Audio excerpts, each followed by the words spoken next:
All right, guys, how you guys doing? Once again, this is WCC Recharge Journalism. My name is Frank Mauba.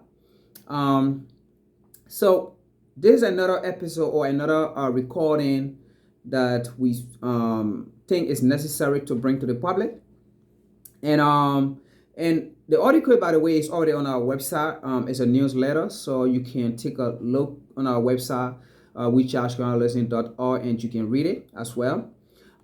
So the writer of this article, he's called Jamel, one of our own brother from the VCC, and the article is so rich, very well written. So I'm going to read it, and then at the end we're going to add comment or solution as to what we need to do as African people. Okay.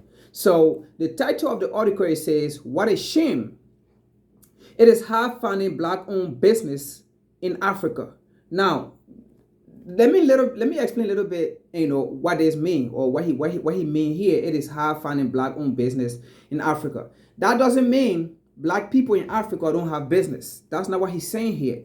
I think, okay, let's backslide one time. Okay, so for example, if you go to Europe, it is not hard finding European owned business. If you go to China, it is not hard finding Chinese owned business. You don't have to, walk 2, 4, 5 miles, 6 miles before you can find at least one Chinese, business. Now, if you go to Australia, for instance, it's not hard finding Australian business. It's all over the place, or they are all over the place. That is what he's trying to say here. He's not saying Black people don't have business in Africa. And now, what he's also trying to say here is what kind of business or businesses in Africa are owned by African people or are owned by Black people. All right. So we're going to explain that. He explained it very, very nice rating. So nicely written. And he explained that here. So let's read ahead because we do not want to go over time. So let's read. If we still have more time, and then, we will add some to the flavor. Okay. Now, it says here, right? Without a question, Africa is still the richest continent in the world. Its natural resources are like no other, which is why nations like China, Russia, USA, France, and more teeth constantly are at war to infiltrate the motherland. How is this possible?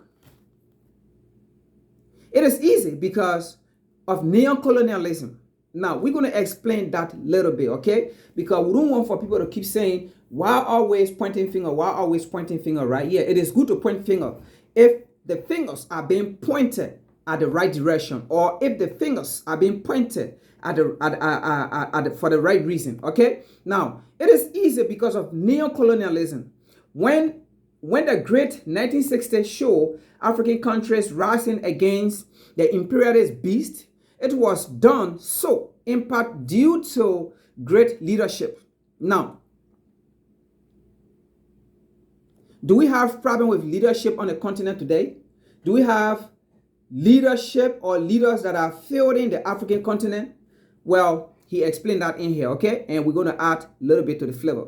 Now, he went on to say, Patrick Lumumba, Kwame Nkrumah, Amilcar Cabral, Felix Momin are a few revolutionary heroes in that era who fought off their former colonial rulers. All four were all assassinated. This paved the way for the Western world to work with puppets, African leaders who since have helped recolonize the continent through neocolonialism. Now, I don't want to go off topic, but let me just add that to it, okay? We just saw that recently with the AU bringing back Asia on the African Union as an observer. Mind you, Asia was an observer before, but it was through the effort of General Muammar Gaddafi that took, that membership away, or that observer statusship away from Asia, and said Asia shouldn't be a member or an observer on the AU. And now they have bring Asia back. All right. So now this is just an example of why African cannot go forward, because we can be talking about decolonization, right?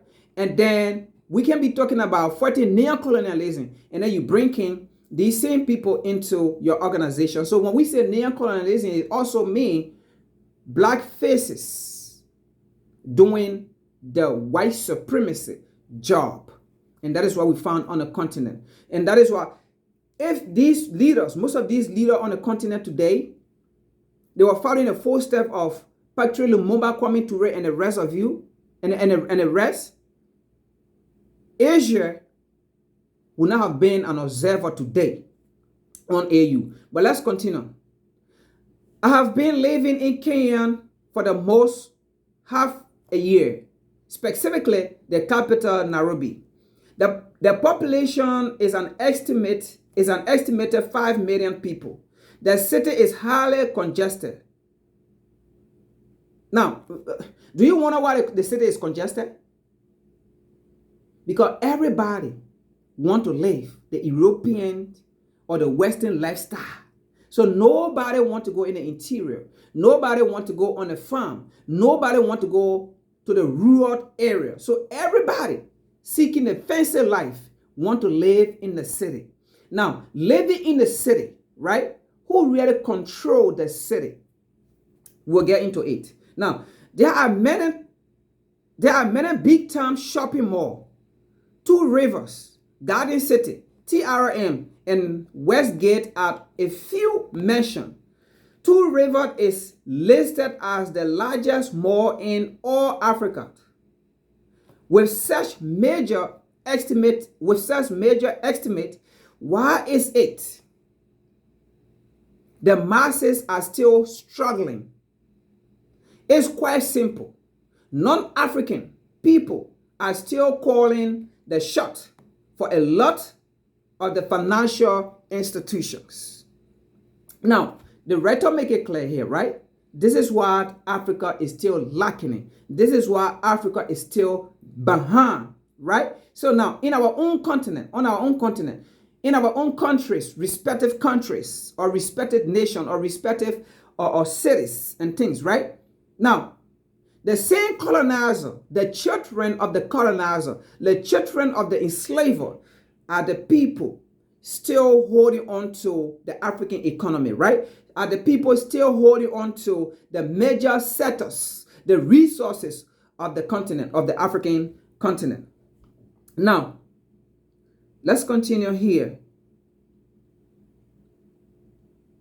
There are new publication here called Pause Kenya. What makes me suspicious of ownership is how Westerner their stories are.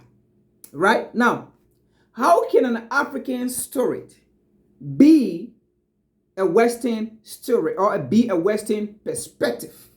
So the writer is trying to tell us here, these institutions that are controlled by Westerners, what you're going to see here will be Westerner interpretation. All right? Now, especially when I came to culture, now, for almost a week straight, for almost a week straight, they highlighted a story about Nigerian McKinney, a Kenyan journalist who announced she was a gay. Sad note though, we welcome any African in the VCC, no matter their sexual preferences. We make that clear. No matter your sexual preferences, right? Or your ethnicity or your political affiliation, as an African and with an African ideology, a pan-African ideology, we welcome you into the VCC. Despite this being mentioned here. All right? Now, but we want to make a point clear here, and that is why this is being mentioned. I feel it was odd because homosexuality is literally illegal in the country. And that's the point we're trying to make here. It's illegal in the country. But in the West, it is highly acceptable. That is a Western culture. So we cannot infuse the Western culture with the African identity, with the African culture. Simply put this, if you want to live this kind of life, hey, it is part of the European culture. It is part of American culture. Come to America and live that life.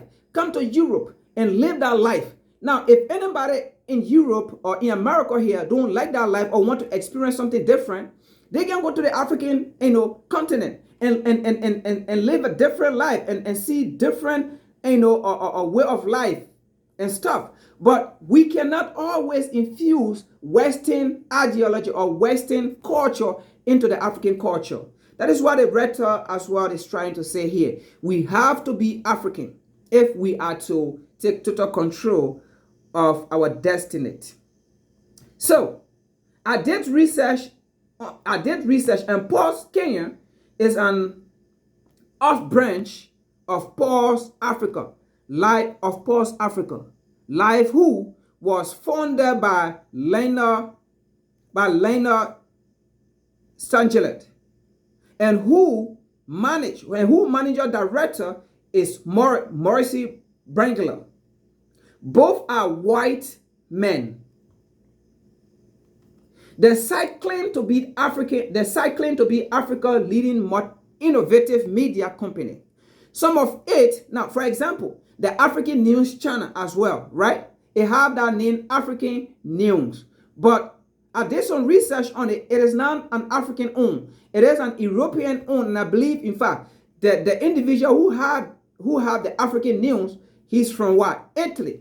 So what does that mean? They are on a continent to preach European agenda, to preach Western agenda. And when you look at the African News, they never really report anything pertaining to how the Western world or the European are treating African on the African continent or are exploiting the African resources. No. So that way you know it is not an African channel, right? Now, let's continue.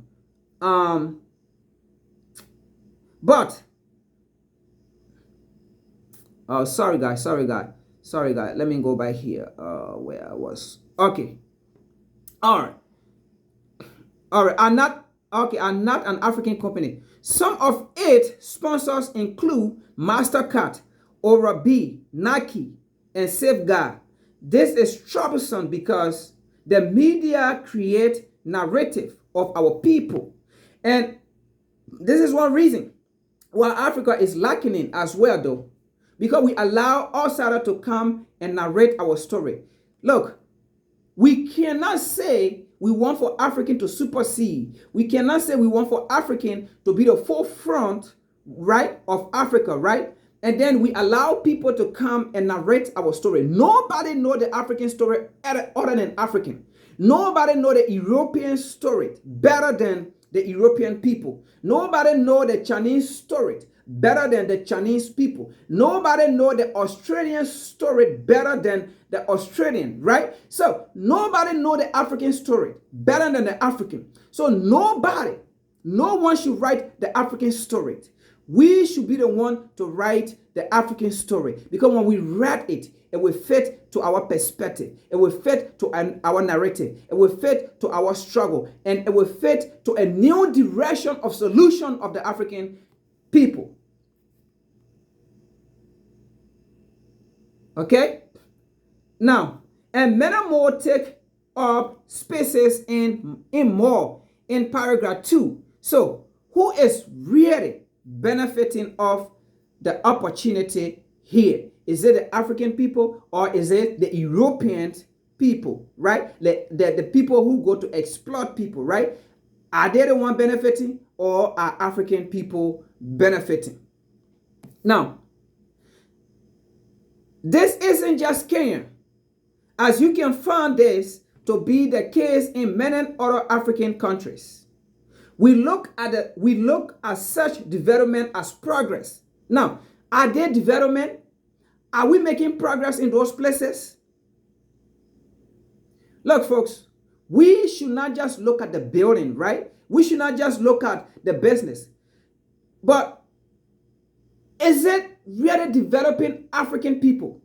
When we're looking at the human capital, it is developing African people. Are we moving forward? Are we just being stuck? Now, making the modern as if they are catching up to the rest of the world. We make excuses that these establishments are giving people job opportunity. Is it giving people job opportunity or exploitation? But in reality, it's the masses who are receiving crumbs in comparison to the neo-colonialists. Corruption is a real thing in Africa. Government officials bribe their way to riches. Government officials bribe their way to riches or bribe their way to rich purpose. Now, the Richest Colonialism Repatriation Committee revealed that the 85% of African people on a continent of 1 billion people earn just $5 a day. Is that progress? Is that progress? 85% of African people, a continent worth 1 billion people, earn just 5% a day. Now, this is what exploitation does. This is what capitalism, do to people. They are there to exploit you and give you little of nothing, making you feel that you are making progress. But the reality here is, as long as you are not making decision of your land, of your resources, of your river, right, of your mineral, as long as you are not making decision, as long as you are not producing, as long you are not the one to distribute, you are not part of the capitalists. Point and simple. Now, and sadly, due to the confidence we have lost within ourselves, many of our brothers and sisters on the continent, unfortunately, will trust those foreigners to handle their affairs over their own. What a shame. And it is a truth. What a shame. Very sad indeed. Why should we always choose people, foreigner, over our own people who can do the job better? But we hate our own people to come in to take the job, but bring in foreigner who will come and insult us, give up little of nothing, and then take the resources back to their country.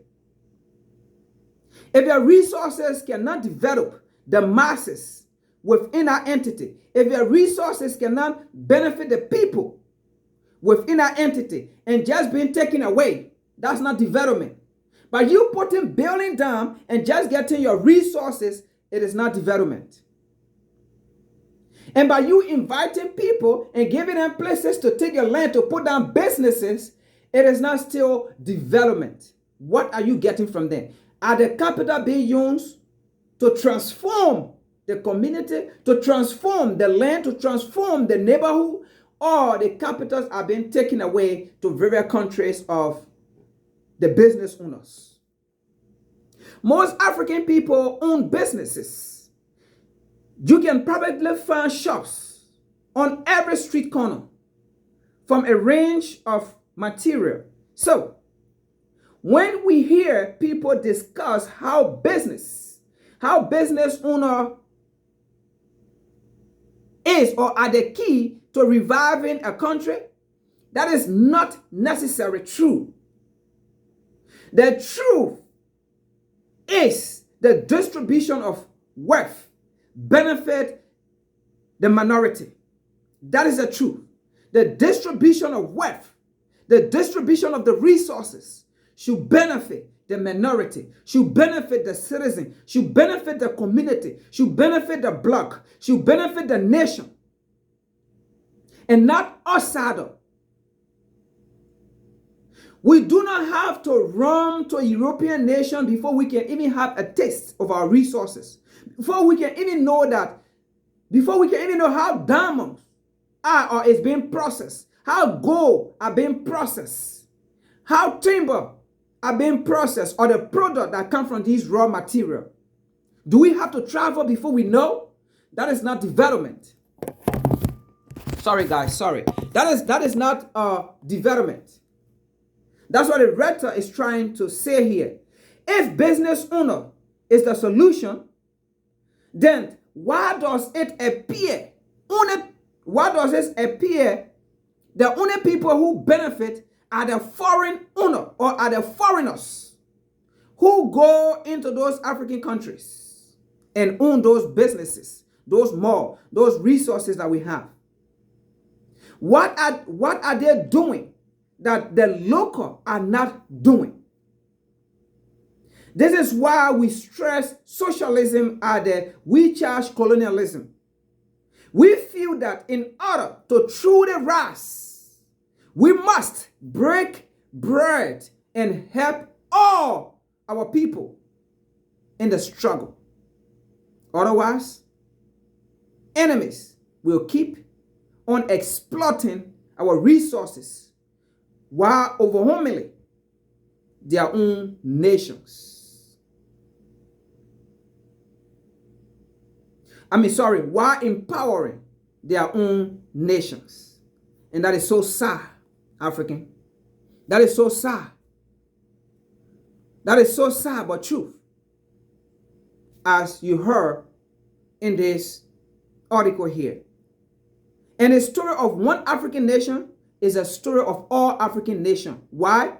Because the same men that oppress, that dehumanize, that exploit the East African nations are the same people doing the same thing to the West African nation, to the North African nation, and to the South African nation. So do you see how easy it is to combat the oppressor if we all come together with the interest of one Africa voice, or one African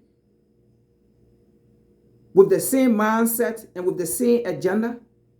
This is a sad reality, but true. Organize is what will take us to our destiny. It's what we give, or what belongs to us. Right? Now, join this organization as you will expect more video of this to come out. I'll see you in the next video.